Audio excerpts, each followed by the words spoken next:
Fever 1793 by Laurie Halse, Chapter 23, September 28th, 1793.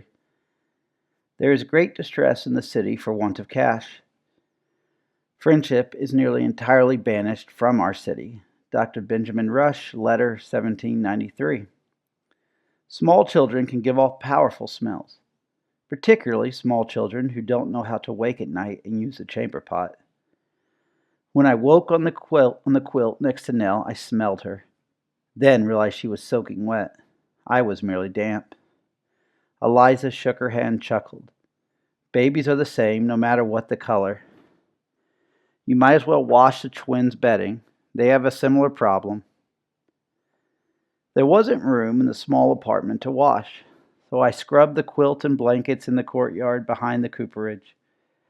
Robert, William, and Nell sat on a log and watched me, solemn as three old preachers.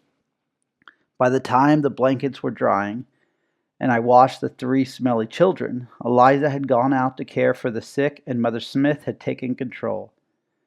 Mother Smith tapped her way around the room with her cane, circling me like a hawk. She made me rewash the breakfast dishes with near boiling water and complained that I left too much dirt behind when I swept. She snorted when she saw my stitching. She cackled out loud when I tried to comb the knots out of Nell's hair. Too bad my mother never met Mother Smith, I thought as I beat a rug for the third time in the courtyard. They would have gotten along famously, complaining about me and out scrubbing each other. She did know how to tell a story, I had to give her that. She sat in Eliza's rocker with the children at her feet and told a tale of magic buckets and flying ships. The children were enchanted. I applied all my force to clean the burned bits from the bottom of the stew pot. Mother Smith hadn't said a word when the stew burned because I forgot to stir it. She didn't have to say a word.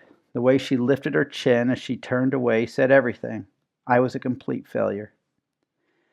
When the story was over, the boys trundled off to bed without protest. Nell climbed in my lap and fell asleep sucking her thumb. I worked the knots out of her hair slowly and gently. My stomach rumbled underneath her.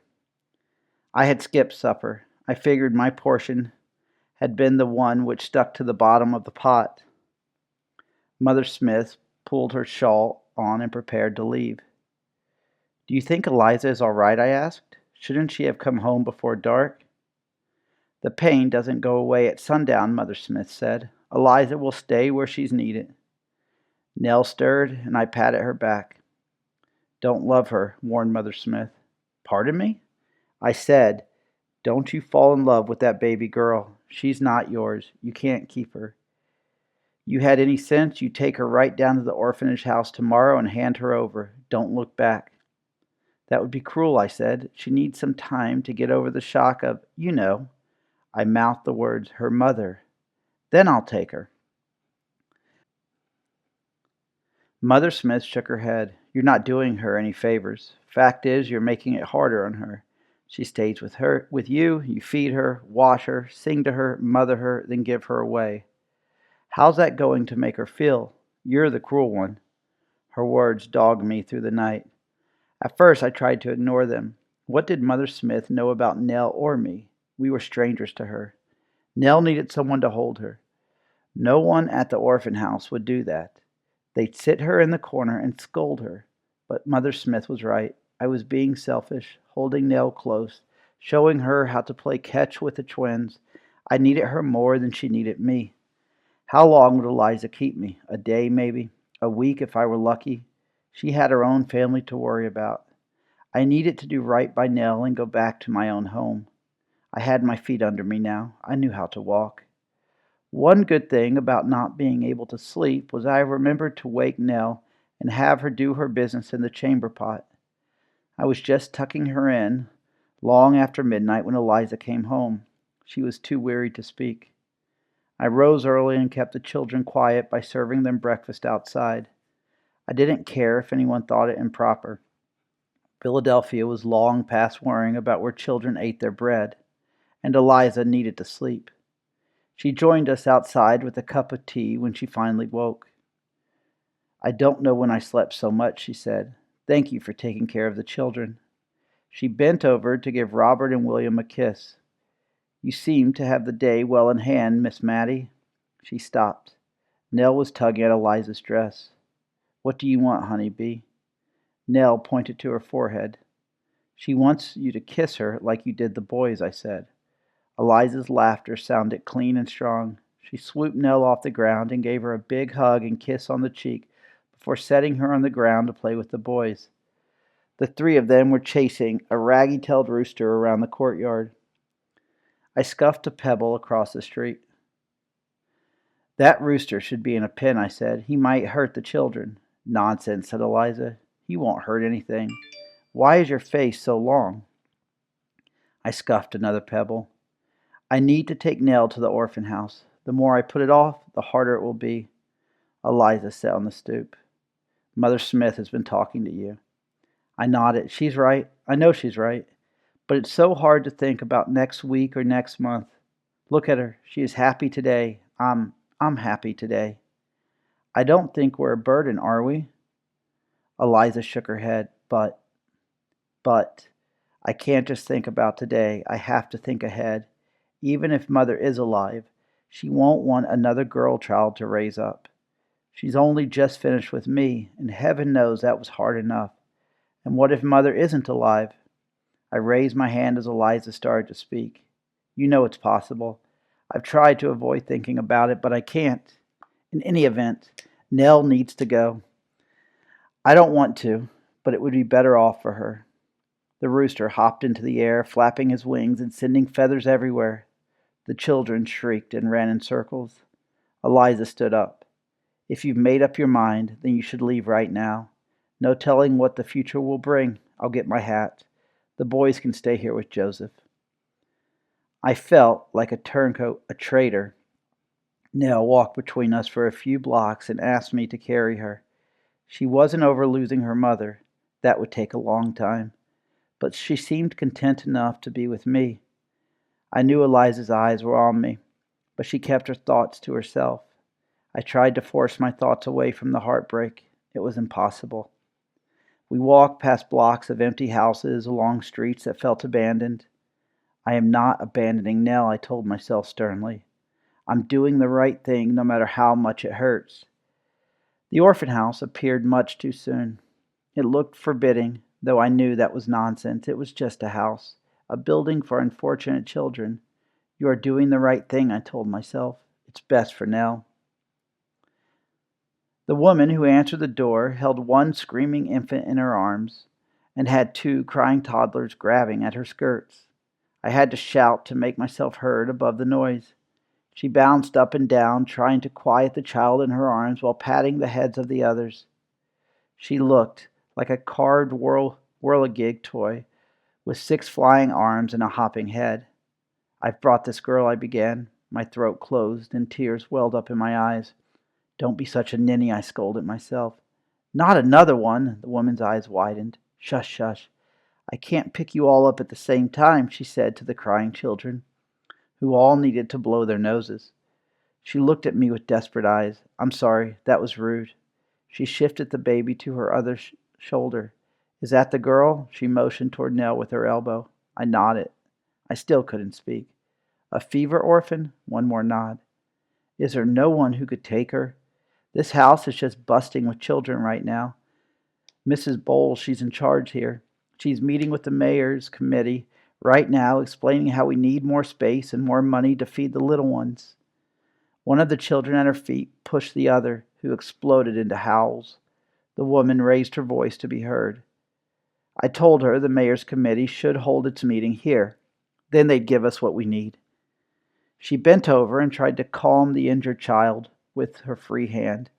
I cleared my throat. You don't have room for more children? This is better than the street, she answered. But we are very crowded right now, that's the truth. We can't send letters to relatives who might want to help because the mail isn't being delivered. She bent down and picked up the toddler who was crying the loudest.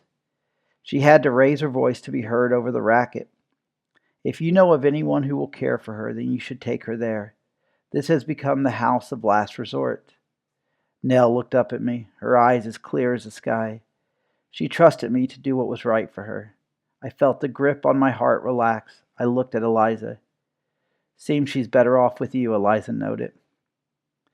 I wanted to dance. Thank you, I told the harried woman. Thank you, thank you. Good luck, I mean. Best wishes. Goodbye. I dashed down the steps before she could change her mind. Eliza struggled to catch up with me. Slow down, slow down. You'll wear yourself out walking that fast in the heat. I waited for her at the corner. I did the right thing, didn't I? You saw how crowded it is in there. They would never comb her hair or tell her stories. She's better off with me, isn't she? Eliza stood with her hands on her hips. We are all better off together, that's what I think. Let's turn here. The street is shaded. The Ogilvies live down here, I said. Do you think they are still in town? I heard a few stories about them, but I don't know if they're true, Eliza said. Tell me, I begged. I have to know. Wait, is it sad? I don't want to know if it's sad. We stopped in front of the Ogilvy mansion. It was shuttered like the other houses on the street. It seemed like years since Mother and I stood at the front door, waiting for the disastrous tea. I turned Nell loose to pick marigolds from the garden. It's a little of both, happy and sad, Eliza said. I moved Nell away from the rose bush. Tell me then. I'll only think about the happy parts. Eliza joined us by the flower beds. The shade felt like silk on my skin. Bees hummed lazily in the distance, and swallows swooped overhead. This was how summer was supposed to feel. I could drink it in all day. I don't know if this is true, mind, but I heard this story in the market just a few days after you'd left with your grandfather. The oldest Ogilvy girl, the one who got sick. Colette, did she die? Worse. What could be worse than dying? You wouldn't think it was worse, but her mama sure did. Miss Colette came down with an awful case of the fever. You know how they are. They call in this doctor and that doctor, spend money, fuss and holler. Nothing helps. The girl is burning up. The whole family gathers at her bedside, thinking she's going to Jesus. When she sits up straight in bed and starts screaming for Louis, Louis, turns out this Louis is her husband.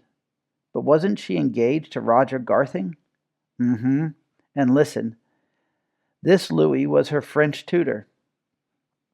They had eloped just before she got sick. So everyone starts to scream and carry on. The younger daughter has a temper tantrum because it turns out she was sweet on this Frenchie too.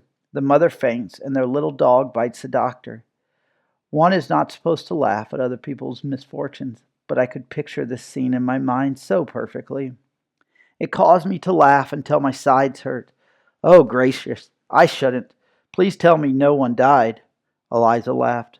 No, they're all alive and making each other miserable. Too spiteful to die, if you ask me.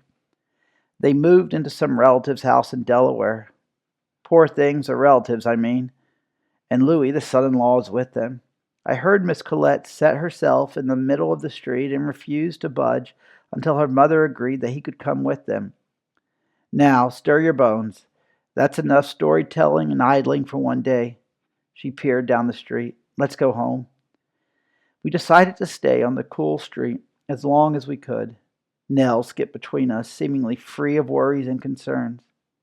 I was going through all the families I knew, trying to think of someone who might want to take in an adorable imp. Trouble was, I had no way of knowing which family still had parents. Nell stooped to pick up a daisy on the sidewalk.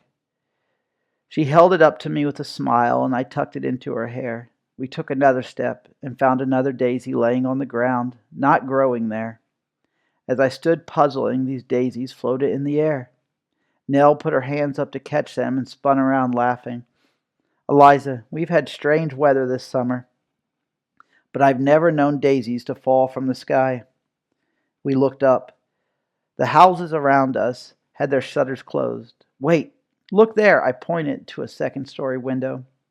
The shutters were open a crack, and an unseen hand was pushing out daisies one by one. Well, I never, began Eliza. Do you think they need help? I asked. You have the strangest way of showing it, answered. They have the strangest way of showing it, answered Eliza. She went up to the front door and knocked. No one came to the door. though we could both hear people moving within and talking. I guess they don't want company. Might as well be on our way. Wait. I looked up and down the street to get my bearings. This is the painter's house, Mr. Peel. You know, the one who gave us all those strange names to his poor children. Rubens, Raphael, Rembrandt, and I don't know what other nonsense. A daisy fluttered to my feet. Eliza's eyes widened. That boy is apprenticed here, isn't he? She asked. She knew full well the answer. I looked up at the window. The shutter opened a bit wider, and a handful of flowers drifted down. Something fell and crashed inside the house, and the shutter closed quickly. We should leave, advised Eliza. He has a knack for getting in trouble. I slowly helped Eliza gather the flowers. I thought I saw a shadow move behind an unshuttered downstairs curtain, a tall, lean shadow. My heart tripped over the thought of Nathaniel Benson, and I smiled in spite of myself. He was alive and still sending me flowers. If I hadn't been carrying Nell, I think I could have skipped all the way back to Eliza's. There was no more talk of returning me to the coffee house or finding a different home for Nell. Joseph and Eliza agreed that I couldn't live alone, not with the deserted streets as dangerous as the crowded sick rooms. We didn't talk about what would happen after the fever. Eliza promised we would find my mother or learn her fate as soon as the epidemic was over. We didn't talk about Nell, we just loved her.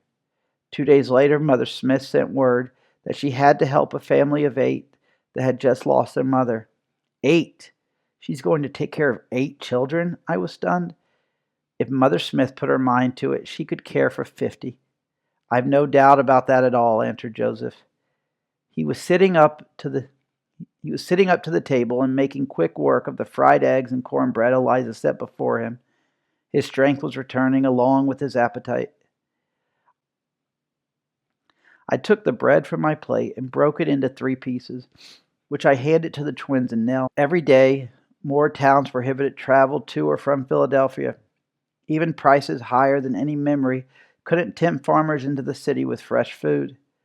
I tried not to eat more than I absolutely had to. I tightened the drawstring of my skirts a bit more every morning. I was going to send the old lady home today if she had turned up, Joseph continued. Robert climbed into his lap. I'm strong enough to make my way around the house. Mother Smith doesn't have to worry about us no more. Do you want Maddie to stay with you? Eliza asked as she wiped off William's sticky fingers and held out the rag to her brother. Nell held up her hands for me to clean. I brushed them off with my skirt and stood up to clear away the dishes. There's little enough business right now, Joseph said as he took the rag to wipe jam off Robert's face. I think I can control this terrible trio for a bit. Folks out there need all the help they can get, even if it comes from a skinny white girl. I swallowed hard. Was I really that useless? Joseph laughed at the expression on my face. I'm teasing. You worry too much, Maddie. You're a great help. It was nice to hear him say that. Robert squirmed away from the rag, but his father caught him and cleaned off most of the mess before he set his son on the floor. Robert raced William into the bedchamber. Nell toddled behind them.